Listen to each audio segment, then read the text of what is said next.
Hello and welcome, I'm ESKA and you're watching Head to Head on UATV. Ukraine's President Volodymyr Zelensky announced steps which need to be taken for Ukraine to become, quote, a magnet for investment. This includes opening the farmland market in 2020, large-scale privatization, and making it easy for foreign investors to do business in the country. To discuss this, we welcome to our studio Sergii Vaskov, managing partner at ESKA Capital. Hello and thank you for joining us today. Hi. So, for the first quarter of 2019, foreign investment in Ukraine came in at $587 million. This sum doesn't really sound quite impressive, but how would you comment on it? Yes, but you have to remember that we had elections this year, and we had double elections, presidential and parliament elections. So every investor was watching and waiting until we will get a new parliament, new president, and see what will be changing strategically or not. So that's why the sum is not so impressive, but I'm sure that next year we will see much more impressive figures. Comments. Yeah. Well, okay, let's hope on that. So the new power, as I said, wants to make Ukraine, quote, a magnet for investment, but now it is necessary to specify what kind of investment do we want to attract to Ukraine as a progressive country, as a stable partner, yes? So what kind of investment should it be, and what spheres of the investment? Well, you know, when we're talking about foreign investments, we usually say when they come to the country, they create a spillover. That means that from this investment, for example, from a plant or from the new agricultural company, local businesses also receive some contracts, work, or technologies. So our basic need in Ukraine is to attract investors that would bring technology into Ukraine. Technology. Technology, best practices of the Western market, that would help develop Ukrainian companies. So basically, Ukraine should shift from producing raw materials into producing some kind of goods possible. Of course, for exporting. This is the main goal, of course. But even if we're talking about such a conservative segment as mining, there still can be best practices that are not implemented still in Ukraine that we can take over from the foreign investments. You know, but for example, when the foreign investor comes, they, in the short term, it can be hard for Ukrainian companies because they will take all the skilled labor and so on. But in a few years, skilled laborers from the foreign investment companies would go out to the market, and Ukrainian companies would be able to hire them and to implement those skills in their business.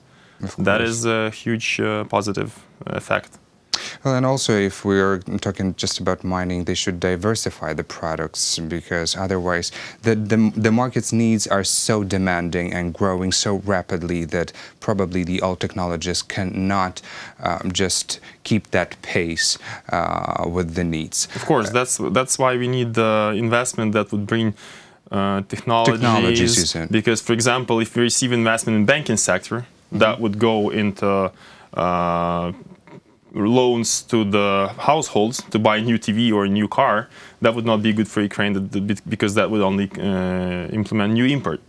But what we need is investments that would create new export possibilities for Ukraine. Okay, we need investments to drag technologies into Ukraine, but how can we get this investment and these technologies? This is the question. Well, you know, there is a huge so there should be some kind of a climate for this, right? Of course. So what needs to be done? We have to remember that every country in the world is creating the climate for that. So it's a pretty hard run, and there is a huge competition. And of course, first of all, when the companies come to the market, they look at the capacity of the market, and they look at the level of the safety for the investments, and by that we mean the jurisdictional system and the legislation system. Yeah, judiciary. And of course they would look at the corruption level and the ease of export and import operation, which is dependent on our customs service, of course. So basically, judiciary, law enforcement, yes, rule of law, customs service, and capabilities of the well, labor market. So as far as I understand, you are hinting that basically judiciary reform has not been completed in Ukraine. Customs service, well, hopefully it will be reformed with the new chairperson, Maxim Nefedov. Let's hope on that. What about the capabilities of the market? Well, we're working on that. You see, if you look at the past years, we will see that Is it about the intellectual capabilities of labor market, not or is only it about intellectual capabilities? because intellectual capability of Ukrainian market is pretty good.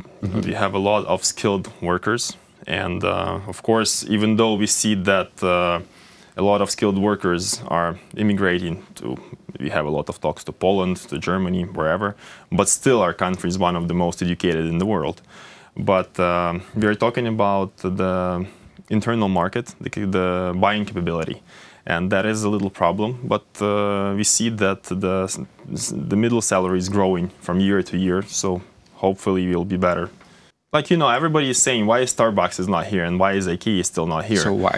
Why? Because, you know, an average Ukrainian cannot afford a €5 cup of coffee.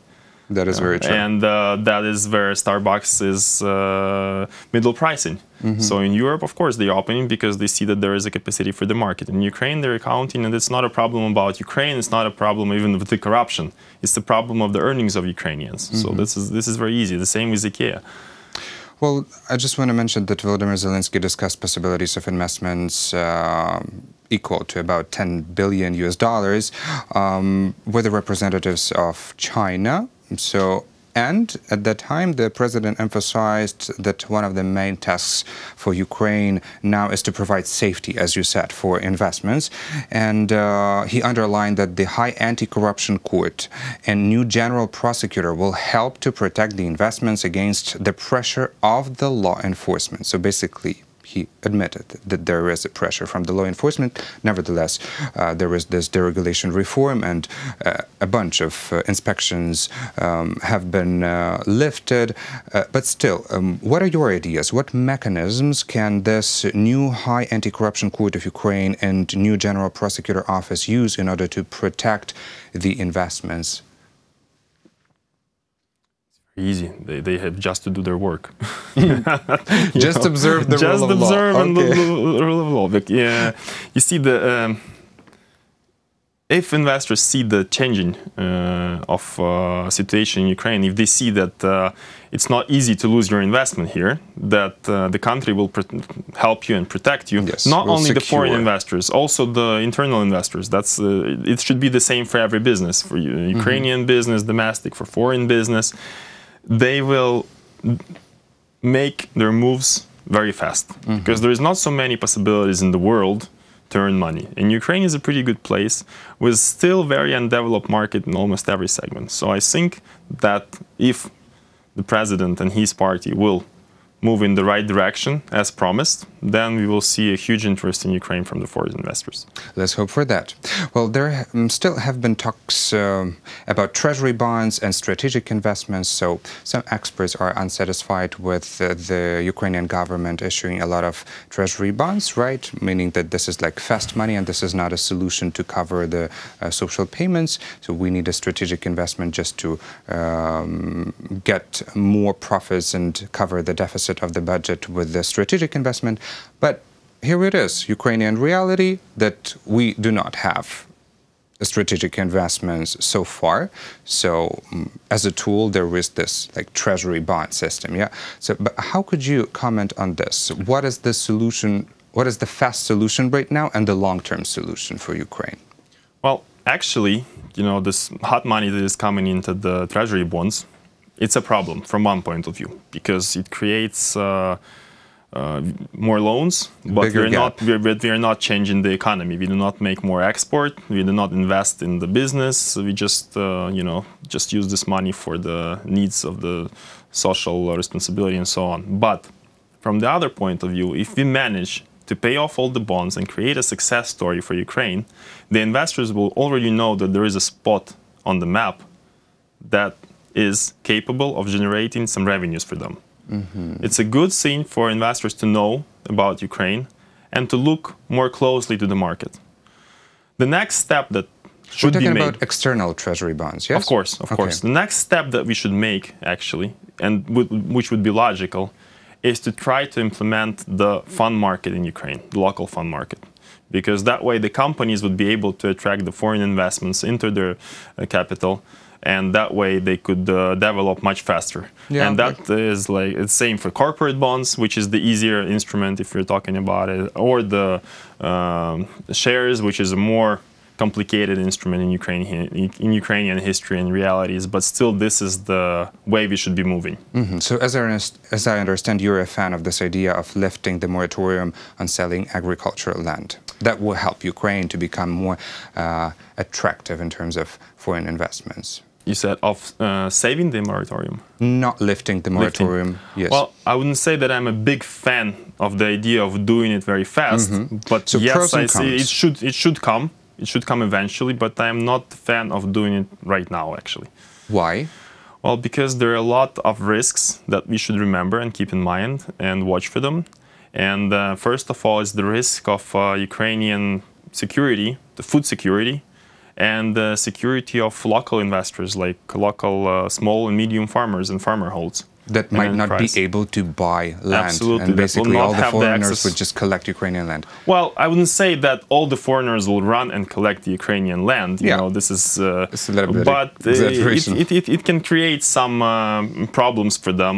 And we should be absolutely sure that they have the equal access to finance as huge corporations, because we know that in Ukraine there is a number of huge agricultural holdings, and the small farmers should be actually put in front of everybody else to be able to buy this land out, to be able to finance it. And the next thing we can do is open it for the foreign investors. But you mentioned that they should have equal rights. How should the land market be regulated? That's what I wanted to ask, because as far as I know, in Poland, for example, there are some certain restrictions for foreign investors to buy agricultural land, and still they manage somehow. So every country has its own policy targeting this issue, because this is a very controversial topic, and I know that it's really hard to find the best case scenario, yes?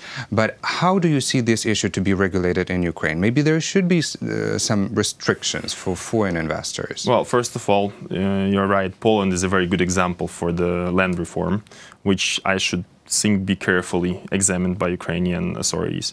And the same France, for example, which is very close to Ukraine by size, and which is also one of the leading agricultural countries in Ukraine. And they also have a lot of restrictions on foreign investment, and they have a lot of restrictions in agricultural land market. And same for Slovakia, for example. They also have a very good success story in land reform and opening the agricultural market. Yeah, the market is open, but they have restrictions. Yeah, but they have a lot of restrictions, like you have to be 10 years in the agricultural business, and you have to be living in Slovakia for 10 years, or if you're a foreigner company, you have to prove that you have a headquarters in Slovakia, and then you can buy some amount, but it should not be big. It's about 200 hectares or something like this, I think.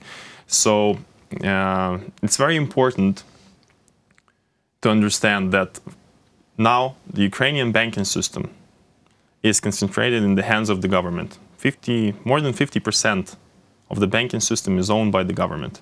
So maybe the strategy now, if we open the market, should be to concentrate this government banking to finance the small, medium farmers to buy the land. This can be a solution also, because now if we open the land market, they will not have access to finance to buy it. And we should understand that they don't have enough finance to buy the necessary machinery. If you look at, for example, Polish small agricultural company and Ukrainian, we are have 50 or 60% less machinery than the Polish company. But on the other hand, the government is preparing these state banks for privatization. So it's kind of a closed circle still. Well, okay. I thank you for your interesting comments about the land reform. We will see how the situation is going to evolve. At least Ukraine's President Volodymyr Zelensky was very promising, and he kept reassuring that his team wants to open up the land market in Ukraine. Let's see what mechanisms they will select on. Thank you so much for being a guest today in our studio. Thank you very much. That was Sergii Vaskov, managing partner at ESKA Capital. Thank you for watching Head to Head. I'm Ales Garjuk. Goodbye.